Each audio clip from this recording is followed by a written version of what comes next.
ভাই আপনি কি ফেসবুক থেকে ইনকাম করতে আসছেন? এই বিষয়টা এখন ঝেড়ে ফেলে দেন। কারণ আপনি যদি ফেসবুক থেকে ইনকাম করতে আসেন তাহলে আপনি নতুন অবস্থায় কখনো ইনকাম আসবে না। কারণ আপনার আইডিটা গ্রো করতে হবে, আপনার এই যে কন্টেন্টগুলা ভাইরাল করতে হবে। আর আপনার কন্টেন্টটা যদি ভাইরাল করতে চান, আপনার আইডিটা যদি গ্রো করতে চান, তাহলে আপনি যথেষ্ট পরিমাণ শ্রম দিতে হবে এই জায়গার মধ্যে।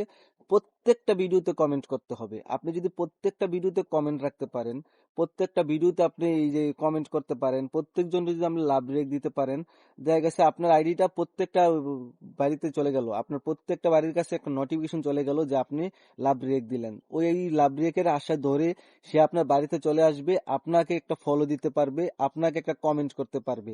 তখনই এইভাবেই কিন্তু আপনার আর আমার পেজটা বা আইডিটা একটা গ্রো করবে, একটা মানুষের কাছে পৌঁছে যাবে। যদি আপনি কমেন্ট না করে খালি ভিডিও আপলোড করেন, শুধু ভিডিও আপলোড করলে কিন্তু আপনার পেজটা গ্রো করবে না। কারণ আপনার অন্যের ভিডিওতেও কমেন্ট রাখতে হবে, আর আপনি অন্যের ভিডিওতে যখন কমেন্ট রাখবেন তাহলে আপনার এই একটা পরিচিতি বাড়বে, একটা এঙ্গেজমেন্ট বাড়বে, তার সাথে একটা বন্ধুত্ব সম্পর্ক হবে। আপনি করবেন আমার ভিডিওতে কমেন্ট, আমি আপনার ভিডিওতে কমেন্ট করব, এভাবে একটা বন্ধুত্ব সম্পর্ক বেড়ে যায়। তখনই কিন্তু আপনার আইডিটা গ্রো করে। একজন লোক যদি দেখে আপনার ভিডিওটা, একটা কমেন্ট করে, যার যতটা ফলোয়ার আছে ওই ফলোয়ার কাছে একটা নোটিফিকেশন যায় যে আপনার এই আইডি থেকে একটা কমেন্ট আসছে, তাহলে বোঝা গেছে যে আপনার ওই ভিডিওটা ওই ফলোয়ারের ফলোতে চলে। তো এরকম ভাবেই যদি আপনি কমেন্টস রাখেন সবার ভিডিওতে, আপনার ভিডিওতে সবাই কমেন্টস রাখার চেষ্টা করবে। তো এভাবেই কিন্তু আমরা এগিয়ে যেতে পারবো। যদি আপনি চেষ্টা না করেন, আপনি যদি শুধু ভিডিও আপলোড করেন, যদি ভিডিওতে কমেন্টস না করেন, আপনি যদি সময় না দেন, তাহলে তো ভাই এই জায়গাতে গ্রো করতে পারবেন না, এই জায়গাতে সফলতা অর্জন করতে পারবেন না। আপনি চেষ্টা করবেন যে তো প্রত্যেকটা ভিডিওতে একটা করে কমেন্ট রাখার জন্য, 5টা লাভ ব্রেক দেওয়ার জন্য, যাতে আপনার পেজটা একটু গ্রো করে, আপনার পেজটা যাতে অনেক অডিয়েন্সের কাছে পৌঁছে যায়। তো এইভাবেই কিন্তু আপনি একটা ধীরে ধীরে এক পর্যায়ে তখনই আপনি কিন্তু পেজটা অনেক বড় হবে, অনেক গ্রো হবে।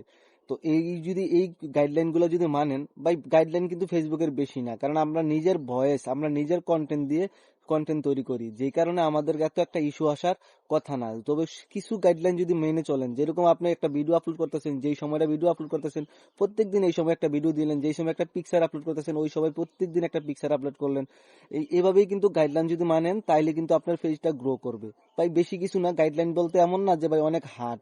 যদি জানতে পারেন তাহলে একদম সোজা, যদি জানতে পারেন তাহলে একদম সোজা, আর যদি না জানতে পারেন তাহলে ভাই অনেক কঠিন।